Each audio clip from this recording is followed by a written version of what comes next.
खबरों में बने रहने के लिए बेल आइकन दबाएं और फर्स्ट इंडिया न्यूज को सब्सक्राइब कीजिए।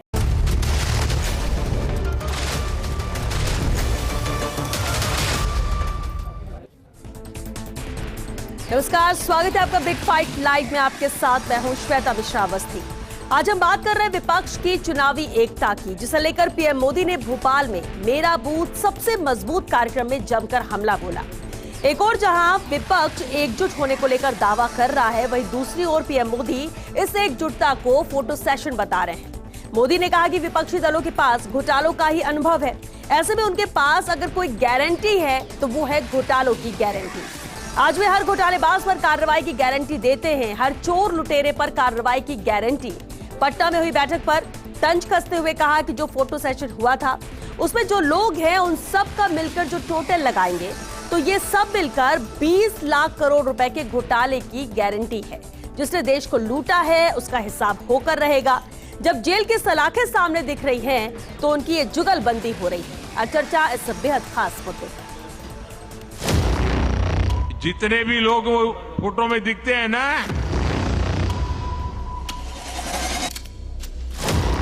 अगर उनकी घोटाले की गारंटी है तो मोदी की भी एक गारंटी है। हर घोटालेबाज पर कार्रवाई की गारंटी।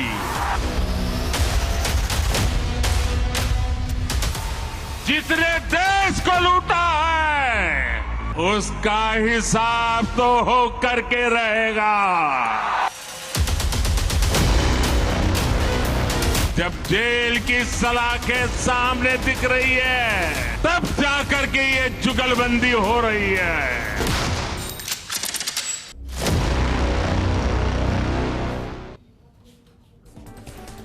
और चलिए इस खास मुद्दे पर चर्चा के लिए हमारे साथ खास मेहमान जुड़ चुके हैं। सबसे पहले उनसे परिचय आपको करा देते हैं। हमारे साथ बीजेपी विधायक सुमित गोदारा जी हैं, कांग्रेस नेता आरसी चौधरी जी हैं, मेजर आशीष चतुर्वेदी जी हैं, प्रवक्ता है समाजवादी पार्टी से। वहीं देवेंद्र यादव जी भी हमारे साथ शामिल हुए चर्चा में, आप नेता और साथ ही राजनीतिक विश्लेषक मिथिलेश जैमिनी जी भी मौजूद हैं। बहुत स्वागत है आप सभी का बिग फाइट लाइव में। शुरुआत आरसी जी आपसे ही करते हैं, क्योंकि आज जिस तरह से प्रहार किया है, विपक्ष पर प्रहार किया प्रधानमंत्री नरेंद्र मोदी ने, लेकिन टारगेट सबसे ज्यादा कांग्रेस रही है। घोटालेबाजों की एकजुटता है, ये जुगलबंदी है। जेल में जाकर आए हैं कई लोग, ये विपक्षी दल में इतने लोग थे। बौखलाहट है ये इनकी 2014-19 में उतनी नजर नहीं आई जितना 24 के लिए नजर आ रही है। ये प्रहार, इसका क्या है जवाब? श्वेता जी, मैं कहना चाहूंगा कि 2014 के अंदर यही जब गुजरात के मुख्यमंत्री होते थे और चुनाव के दौरान वो अक्सर इन चुनावी जनसभाओं में ये कहते थे कि इन भ्रष्टाचारियों का पैसा विदेशों के अंदर, स्विस बैंक के अंदर इतना है कि अगर वो लाया जाएगा तो हर व्यक्ति के खाते में 15-15 लाख रुपए आएंगे। और देश की जनता ने 2014 से पहले तमाम जो मुद्दों की बात करके, चाहे महंगाई हो, किसान हो, बेरोजगारी हो, तमाम मुद्दों पे जो चर्चा की थी और चर्चा करके भ्रष्टाचार पे प्रहार की उम्मीद की थी। लेकिन आज 9 साल बाद में एक आत्ममुग्ध, अहंकारी और प्रचार मंत्री भारतीय जनता पार्टी के कार्यक्रम के अंदर उन कार्यकर्ताओं में हौसला भरने का प्रयास कर रहे हैं जिनके पास में, लोगों के पास एक भी मुद्दा नहीं है लेके जाने के लिए। आज 9 साल हो गए आपने लोकतंत्र को कुचलने के लिए, आपसे असहमति जो रखते हैं उनके लिए, जो सरकार से प्रश्न पूछता उन पे आपने प्रहार करने में कोई कमी नहीं छोड़ी। ईडी हो, चाहे सीबीआई हो, चाहे इनकम टैक्स हो, आपने उस हर दरवाजे पे, दहलीज पे भेजा और उस हर राज्य में भेजा जहां की जनता ने आपको नकार दिया। आज प्रधानमंत्री जी भ्रष्टाचार था राफेल के अंदर, प्रधानमंत्री जी भ्रष्टाचार था जिसकी प्लेन में आप उड़ रहे थे अडानी के अंदर। यह भ्रष्टाचार था नीरव मोदी, मेहुल चौक से विजय माल्या, ललित मोदी, इन तमाम सब जो इस देश की गाड़ी कमाई को लूट के ले गए थे। यह भ्रष्टाचार था नोटबंदी के दौरान, जो आरबीआई आरटीआई के अंदर यह जानकारी देता है कि 99,000 करोड़ रुपए के 500 के जो नोट है वो नहीं आए। आज भ्रष्टाचार आप पे दाग लगा। और अमित शाह जी ने कहा था, उनका वक्तव्य सुन लेते, कि देश में अगर सबसे कोई भ्रष्टाचार की सरकार होगी और भ्रष्टाचार में नंबर 1 मिलेगा तो वो कर्नाटक में येदियुरप्पा जी को मिलेगा। आज वहां पे डबल इंजन की सरकार, डबल कमीशन की सरकार होगी और उसको हिंदुस्तान की जनता ने ठान लिया कर्नाटक से उनकी शुरुआत कर दी और इस देश के अंदर 2024 के अंदर इस प्रधानमंत्री जी के अहंकार को, आत्म मुक्ता को, और मणिपुर जैसा राज्य जल रहा है उस पे 52 दिन के बाद में भी एक शब्द नहीं बोला। ये देश के 140 करोड़ लोग उन मणिपुर के साथ में भी सॉलिडिटी के साथ में लगातार साथ में खड़े हैं। बेहतर होता वो उस पे भी कुछ बोलते, क्योंकि तमाम विपक्षी दल उस पे भी प्रधानमंत्री से चुप्पी तोड़ने की बार बार गुहार कर रहे हैं। ठीक है, सुमित गोदारा जी, आपने सुना आरसीजी ने क्या कहा, प्रधानमंत्री नरेंद्र मोदी ने किस तरह प्रहार किया, वो भी पूरे देश ने सुना है। अब जवाब आपसे चाहेंगे कि ठीक है प्रहार उन्होंने किया, लेकिन इन मुद्दों को लेकर भी बात कहनी चाहिए, ये सवाल उठा रहे हैं आरसीजी। लेकिन क्या वाकई में बीजेपी को कोई फर्क नहीं पड़ता? ये विपक्षी एकजुटता को देखकर, एकता को देखकर, ये जो जुगलबंदी हो रही है 2024 के मद्देनजर, इस प्रहार को देखते हुए जिस तरह की रणनीति बन रही है, जुलाई में फाइनल बैठक होने जा रही है।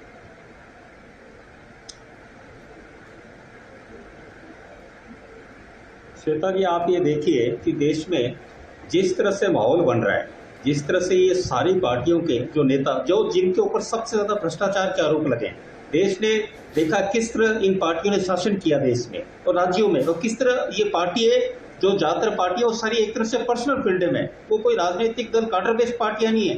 बीजेपी एकमात्र काडर बेस्ड पार्टी है। और आरसी साहब कह रहे हैं भ्रष्टाचार पर प्रहार, बिल्कुल भ्रष्टाचार पर प्रहार हुआ। डिजिटल लेन देन डीबीटी से सीधा भ्रष्टाचार पर सबसे ज्यादा यदि वार किया है तो प्रधानमंत्री जी ने आती जो जनधन खाते खोले उससे भ्रष्टाचार पर प्रहार लगा, सीधे लोगों के पैसे खाते में पहुंचने लगे। एक समय थे आपके प्रधानमंत्री राजीव गांधी कहते थे 100 रुपए भेजता हूँ 15 रुपए पहुंचते हैं, आज मोदी दिल्ली में बटन दबाते हैं 100 के 100 पहुंचते हैं। और दूसरी बात, आप कौन से दलों की बात करो, इन दलों की जिन्होंने 96 में जो वाजपेयी जी प्रधानमंत्री बने 13 दिन बाद ऐसे ही दलों ने मिलकर यूनाइटेड फ्रंट सरकार बनाई और 1.5 साल 2 साल में कितने उन्होंने प्रधानमंत्री बने, कोई देवेगौड़ा जी बने, कोई इंद्र कुमार गुजराल बने। देश का एक तरह से लोकतंत्र का उन्होंने इस तरह मजाक बनाया कि यहाँ भी कोई भी प्रधानमंत्री आ रहा है और जा रहा है, देश की कोई अस्थिरता नहीं रही। किस तरह भ्रष्टाचार, किस तरह लूट मचाई गई देश में और लूट जारी रही। ये मोदी जी के आने के बाद देश में लूट रुकी है, तभी तो देश की जनता ने पिछली बार 273 से 303 सीटें बीजेपी को दी। वो प्रधानमंत्री जी के कुशल नेतृत्व को और ईमानदारी से जो सरकार चलाई है, जिस तरह पहले किस तरह उद्योगपतियों का कॉकस बनकर दिल्ली में नीतियां देश की निर्धारित करता, वो सारी नीतियां निर्धारण बंद हुआ। ठीक है सुमित जी, बहुत अच्छा काम किया। तो फिर जो विपक्षी एकता नजर आ रही है, जो इनकी जुगलबंदी नजर आ रही है, सवाल ये कि क्या उससे बीजेपी को कोई फर्क नहीं पड़ता? उससे कोई फर्क नहीं पड़ता अगर घोटालेबाज, आप कह रहे हैं कि पूरा विपक्ष घोटालेबाज है। बीजेपी नहीं, बिल्कुल आप ये खुद देखिए कौन इसमें, आप ये किस तरह के चार्टर्ड प्लेन में आ रहे हैं वहां पे, आप देखिए क्या ये देश की जनता इस तरह उम्मीद करती है? इस तरह एक बन के वो चार्टर्ड प्लेन जैसे कोई बिजनेस टाइकून्स आ रहे हैं, उस तरह ये नेता आ रहे हैं। एमके स्टालिन आ रहे हैं जिनके ऊपर डीएम के ऊपर सबसे ज्यादा भ्रष्टाचार के आरोप लगे, आप या आपके केजरीवाल रहे, ये सारे इस तरह क्या समाजवादी पार्टी का जग जाहिर है किस तरह उनका नेटवर्क करा, और लालू यादव जो करवा रहे हैं उनके बारे में क्या क्या चारा ही खा गए। ठीक है, आप कह रहे भ्रष्टाचार के आरोप है और यही बात पीएम ने भी कही कि घोटालेबाजों की एकता है ये। मेजर आशीष चतुर्वेदी जी भी हमारे साथ है, समाजवादी पार्टी के प्रवक्ता है। आशीष जी, समाजवादी पार्टी भी शामिल है, विपक्ष में एक साथ है, लेकिन सवाल ये उठता है कि ये जो विपक्षी एकता है कभी आपस में ही, कई ऐसे हैं जो एक दूसरे को देखना पसंद नहीं करते, कितनी ज्यादा विचारधारा एक से मिलती नहीं है, लेकिन क्या ये एकजुटता रह पाएगी? और कहा यह जा रहा है, जो पीएम ने भी कहा कि ये सब पर घोटाले के आरोप है, 20 लाख करोड़ से ज्यादा का घोटाला देश का किया है, अगर इन सब की टोटल घोटाले को मिला दिया जाए तो बड़े बड़े आरोप लगाए हैं पीएम ने। ऐसे में एकता कब तक रहेगी, ये भी सवाल है जी। देखिए, आरोप लगाना एक बात है, जैसे अगर मैं आपको उत्तर प्रदेश के अंदर आजम खान का जो है एग्जाम्पल देता हूँ, उनके ऊपर कोर्ट ने भी कहा था कि कैसे एक आदमी के ऊपर आपने 80-82 मुकदमे कर दिए और धीरे धीरे कोर्ट ने लगभग सारे मुकदमे हटा दिए। और आपने देखा होगा, आपको जानकारी हुई होगी कि एक शख्स था जिसने उनके ऊपर कुछ इल्जाम लगाए थे, फिर उसने खुद कबूला कोर्ट में जाकर के कि डीएम ने जो है मुझे जो है मेरे पर दबाव बनाया था कि मैं ऐसे झूठे आरोप लगाऊं, और शासन और प्रशासन ने मिल करके उनके आजम खान के खिलाफ जो है गलत तरीके से FIR रजिस्टर कराई और उनको जो है मुकदमे में फंसाया। ये एक तरीके का बीजेपी जो है पावर का गलत इस्तेमाल बहुत जगह कर रही है, जो देखा भी है। और महाराष्ट्र में हुआ, एक बहुत ही ऐसे नेता थे जिनके ऊपर बड़े गंभीर आरोप थे भ्रष्टाचार के, और आपके वेस्ट बंगाल में भी एक नेता थे जिनके ऊपर बड़े गंभीर आरोप थे भ्रष्टाचार के। दोनों लोग भारतीय जनता पार्टी में शामिल हो, दोनों लोगों को क्लीन चिट मिल जाती है सीबीआई से जैसे ही वो शामिल होते हैं। लेकिन बात यहाँ खत्म नहीं हुई, जैसे ही क्लीन चिट मिली दोनों लोग अपनी अपनी पार्टी में वापस चले जहां से आए।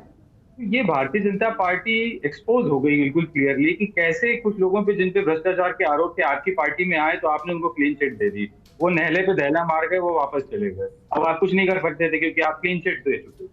तो कहीं ना कहीं भारतीय जनता पार्टी एक्सपोज हो रही है। एक बहुत सिंपल सा आंकड़ा लिया, हम बहुत ज्यादा डिटेल में ना जाए। पेट्रोल की कीमत 2014 में कुछ क्या थी, कम हुआ करती थी, आज बहुत ज्यादा हो जाती है। आप गैस का अगर आप ले लें 2014 में 400 रुपए के अंदर था, 350 पौने 400 रुपए उसकी कीमत हुआ करती थी, आज आपने 1100 रुपए कर दी। ठीक है, आम जन की आप बात कर रहे हैं कि ठीक है पहले ज्यादा राहत थी और अब जिस तरह से महंगाई बढ़ रही है आम जन को राहत नहीं मिल रही, दिक्कतें। लेकिन एक और अहम बात कही पीएम ने, कहा कि ये जो विपक्षी एकता है अगर जनता ये भी देख रही है कि ये परिवारवाद को बढ़ावा देने वाली है, फिर चाहे कांग्रेस की बात कर ले, समाजवादी पार्टी की बात कर ले, किसी भी पार्टी की बात कर, हर कोई सिर्फ वंशवाद इसमें करेगा राजनीति में, अगर उसको बढ़ावा देना है देश में तो इनको लाया जाए। आप ये देखिए कि भारतीय जनता पार्टी अभी पिछले जो जितने भी विधानसभा चुनाव हुए, आप देखिए पंजाब ये हार गए, दिल्ली ये हार गए, बिहार ये हार गए, हिमाचल ये हार गए, कर्नाटक ये हार गए, महाराष्ट्र ये हार गए, केवल उत्तर प्रदेश जीत पाए और गुजरात जीत पाए, बाकी जगह सब जगह भारतीय जनता पार्टी चुनाव हार गई है। सारे स्टेट में भारतीय जनता पार्टी की हार थी। यदि अगर जनता इतना ही इनकी बातों से, इनके बयानों से इतनी संतुष्ट होती तो क्या सारी विधानसभाएं जो ये लड़े, जितने अभी मैंने आपको स्टेट गिना है, वो सब हारते हैं।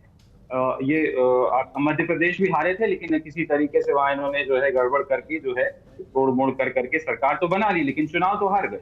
ऐसी कई जगह ये उत्तराखंड में भी चुनाव हार गए थे, फिर कोर्ट में। ठीक है, यानी आप ये कह रहे हैं कि सवाल दूसरों पर उठा रहे हैं, लेकिन इनकी पार्टी के अंदर भी ये दिक्कत है। आप नेता देवेंद्र यादव भी हमारे साथ हैं। देवेंद्र जी, आम आदमी पार्टी बात तो आम जन की करती है, लेकिन जब घोटालों की बात आती है तो इनके भी मंत्री जेल में है। एकजुटता की जब बात आती है तो आप शर्त भी रख देते हैं, जो इस बैठक में शामिल भी होते हैं और उसके बाद आगे शामिल होने के लिए शर्तें भी रखते हैं। क्या स्टैंड है आम आदमी पार्टी का? क्योंकि पीएम ने जो प्रहार किए उसमें आम आदमी पार्टी भी इसी फोटो सेशन में शामिल रही है। देखिए श्वेता, आज जो पीएम का जो भाषण था वो पहली बार लगा कि पीएम अब डरे हुए हैं, उनको अब हार का डर सामने नजर आ रहा है। भारतीय जनता पार्टी को जो है सत्ता से बहुत ज्यादा प्रेम है, ये लोग कुर्सी नहीं छोड़ सकते हैं। इन लोगों ने कुर्सी के लिए सेना को गाली देने वाली पीडीपी के साथ गठबंधन कर लिया। जब ये लोग किसी राज्य में चुनाव हार जाते हैं तो वहां लोग खरीद फरोख्त करने लगते हैं। इन्होंने खरीद फरोख्त करके गोवा में सरकार बनाई, इन्होंने खरीद फरोख्त करके मध्य प्रदेश में सरकार बनाई, महाराष्ट्र में सरकार बनाई। तो अब जब इनको लग रहा है कि हार रहे हैं तो ये लोग बौखला रहे हैं। ये कह रहे हैं कि इन्होंने बड़े बड़े जो है विपक्षी दलों ने जो है करप्शन के चार्जेस 20 लाख करोड़ के घोटाले कर दिए हैं। प्रधानमंत्री जी 9 साल से सत्ता में है, 2 बार से पीएम है। क्या देश का पीएम इतने भारी बहुमत के बाद भी इतना कमजोर है कि वो इनके खिलाफ कार्रवाई नहीं कर पा रहे, इनको जेल नहीं भेज पा रहा है? और दूसरी बात, आप देखिए भ्रष्टाचार की बात कर रहे हैं पीएम, इन्हीं की पार्टी के राष्ट्रीय अध्यक्ष थे लक्ष्मण बंगारू जी, सेना के रक्षा खरीद सौदे में दलाली करते पकड़े गए थे। ये वही लोग हैं जो असम में हेमंत बिस्वा शर्मा के खिलाफ में अमित शर्मा जी ने प्रेस कॉन्फ्रेंस करी कि ये वाटर स्कैम के आरोपी हैं, उनको पार्टी में लाए मुख्यमंत्री बना दिया। ये वही लोग हैं कर्नाटक के भ्रष्टाचारी जो थे येदियुरप्पा जी, जिनके खिलाफ कैंपेन चला इन्होंने, उनको चेहरा बना करके लोग चुनाव लड़ते हैं। इन लोगों का राजस्थान की अगर मैं बात करूं, ललित मोदी ने वसुंधरा राजे के बेटे का 10 रुपए का शेयर 98,000 रुपए में खरीदा था, कोई कार्रवाई आज तक ईडी ने नहीं की। 2019 में ईडी ने कोर्ट में कहा था कि इनके खिलाफ कार्रवाई करेगी, लेकिन आज तक नहीं हुई, 4 साल हो गए। संजीवनी घोटाला 900 करोड़ रुपए का है राजस्थान में। गजेंद्र सिंह शेखावत जिनके मंत्री हैं, उनको मंत्रिमंडल से नहीं हटा रहे हैं। तो इनको एक्चुअली भ्रष्टाचार की कोई फिक्र नहीं है, ना इनको देश की फिक्र है। इनको फिक्र है तो सिर्फ कुर्सी की, इनको सिर्फ सत्ता चाहिए। लेकिन आप ये कह रहे हैं कि अब 2024 के मद्देनजर विपक्षी एकता एकजुट नजर आ रही है, तो एनडीए को, बीजेपी को डर लग रहा है कि हमें हार का सामना करना पड़ेगा। 2024 का चुनाव जो लोकतंत्र बचाने का चुनाव है, संविधान को बचाने का चुनाव है। इस समय भारतीय जनता पार्टी जो है वो लोकतंत्र की हत्या पे उतारू है, संविधान को खत्म करने पे उतारू है। इन लोगों ने देखिए दिल्ली में हमारे साथ क्या किया। दिल्ली में 8 साल की लड़ाई के बाद में सुप्रीम कोर्ट की संविधान पीठ ने हमको अधिकार दिए, लेकिन इन लोगों ने रातों रात जो है एक अध्यादेश ला करके हमसे अधिकार छीन लिए। इन लोगों को ना तो देश की जनता की फिक्र है, ना उनके वोट की कीमत ये मानना चाहते हैं, ना ये लोग कोर्ट को मानना चाहते हैं। प्रधानमंत्री जी सिर्फ झूठ और जुमलों के चारे सत्ता पाना चाहते हैं, लेकिन अब देश की जनता एकजुट हो रही है और अब इनका जो झूठ और जुमले जो उनका अंत होगा, एकजुट तो विपक्ष भी हो रहा है, जनता किसके पक्ष में एकजुट हो रही है ये भी देखना होगा। मिथिलेश जामनी जी, अब सवाल ये उठता है कि ये क्या है, ये एकजुटता है या सिर्फ फोटो सेशन है? जिस तरह से पीएम ने कहा जो आरोप घोटालों को लेकर लगाए प्रधानमंत्री ने, उस पर देखा जाए तो ये दाग विपक्ष पे नजर आते हैं, या फिर विपक्ष जिस तरह से सवाल बीजेपी पर उठा रहा है कि बौखलाहट ये विपक्ष की नहीं बल्कि सत्ता पक्ष की है, डर है, ये है क्या? क्योंकि दोनों तरफ से प्रहार बराबर है। देखिए, हिस्ट्री रही है, हिस्ट्री हम देखते हैं तो तमाम पार्टियां अपने लाभ के लिए एक हो जाती है। आपको याद होगा इस मुल्क में कभी कम्युनिस्ट और समाजवादी और कांग्रेस तीन ही दल हुआ करते थे, तीन विचारधाराएं चलती थी। लेकिन 1975 में जो ही आपातकाल लगा उसके बाद में तमाम पार्टियां एक हुई। ऐसे ही 1989 में जो बोफोर्स कांड हुआ और उसके बाद मंडल आयोग आया, तमाम पार्टियां एक हुई।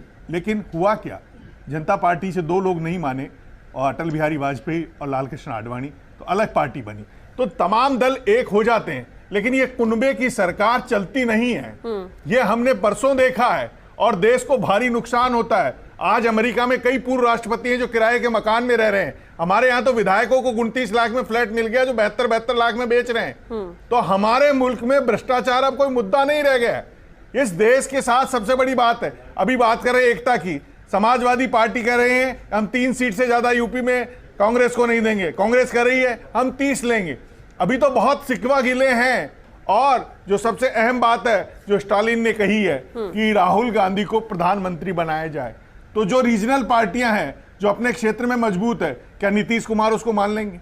वो क्यों चाहेंगे कांग्रेस पहले? क्योंकि जो भी संगठन होता है वो विस्तारवादी पार्टी होती है। कहा बीजेपी नॉर्थ ईस्ट में नहीं थी, आज चलेगी नहीं नॉर्थ ईस्ट में, साउथ में घुसने की कोशिश कर रही है। बिहार में भी उन्होंने नीतीश कुमार की बैसाखियों पे खड़े हुए और बिहार में बीजेपी खड़ी हो गई। तो ऐसे ही ये रीजनल पार्टी है जो कांग्रेस से बड़ी मुश्किल मुक्त हुई है, अगर इनसे हाथ मिला लेती है तो होगा क्या, कांग्रेस फिर खड़ी हो जाएगी।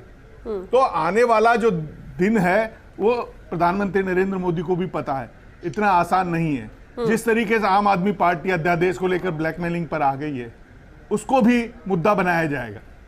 तो कुल मिलाकर जो नरेंद्र मोदी का एक बड़ा चेहरा, अब नरेंद्र मोदी ने भी कई गलतियां की है, जब गलती करते हैं तब विपक्षी लामबंद होते हैं। उनमें एक अहम गलती है कि 167 लोग अरबपति हो गए, अडानी वाला मामला भी मुद्दा बना हुआ है। दूसरा, जो कई मुद्दे खड़े हुए हैं उन मुद्दों में किसानों वाला मामला है, तब विपक्ष लामबंद हुआ है।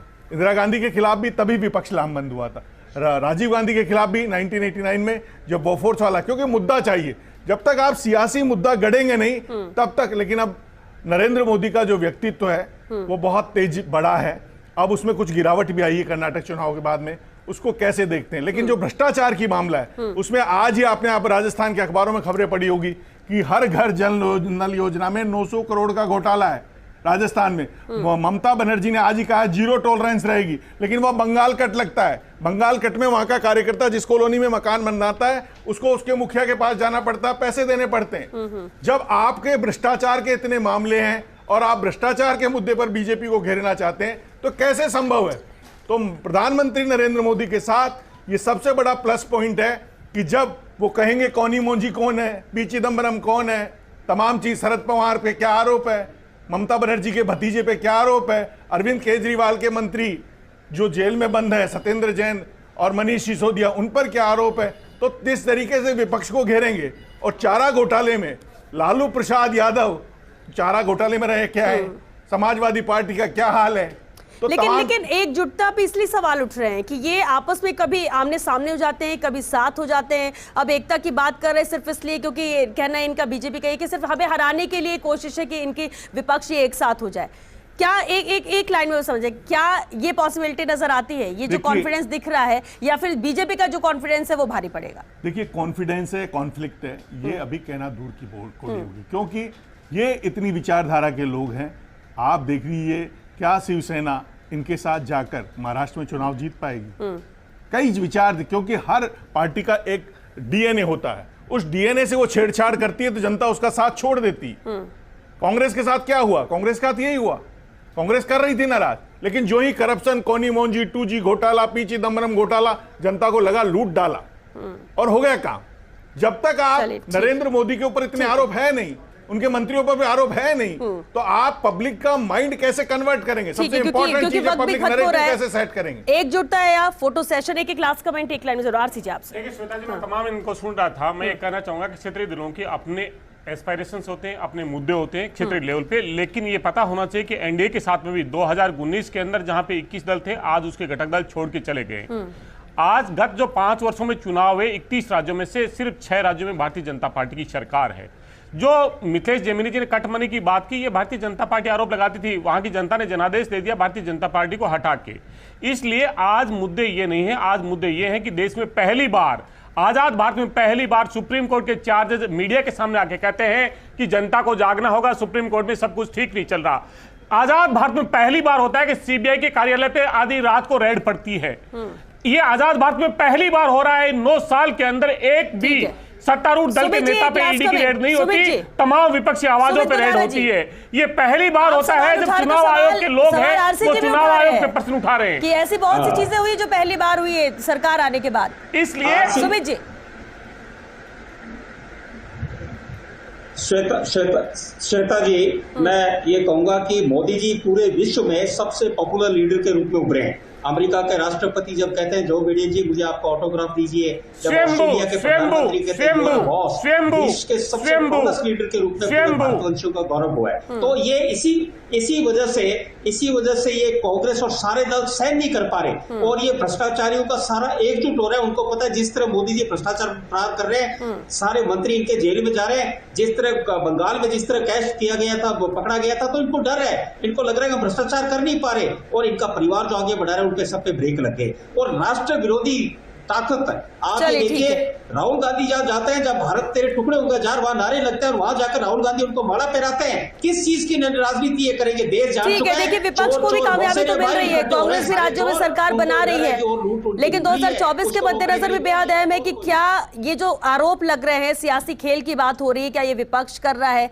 भ्रष्टाचार के जो आरोप लग रहे हैं, क्या वाकई में विपक्ष अगर इससे घिरा हुआ घोटालेबाज है? तो कई ऐसे भी हैं जो बीजेपी में शामिल है, जो जेल जा चुके हैं, जिन पर सवाल उठ रहे हैं। अब ये जनता तय करेगी कि हाँ, दोनों तरफ के पक्ष है, कौन काम कर रहा है, कौन बेहतरी की बात कर रहा है, किसकी एकजुटता में ताकत है, और कब तक ये एकजुटता रहती है, और क्या कामयाबी 2024 में मिल पाएगी। तमाम अहम सवाल है, आने वाला वक्त बताएगा कि आखिर कितना साथ देते हैं, और ये एकजुटता ये आगे भी कायम रहती है या नहीं, और जो प्रहार किया जाता है उसमें भी कितनी सच्चाई है, ये भी आने वाला वक्त बताएगा। बहरहाल बहुत शुक्रिया आप सभी का इस चर्चा में शामिल होने के लिए।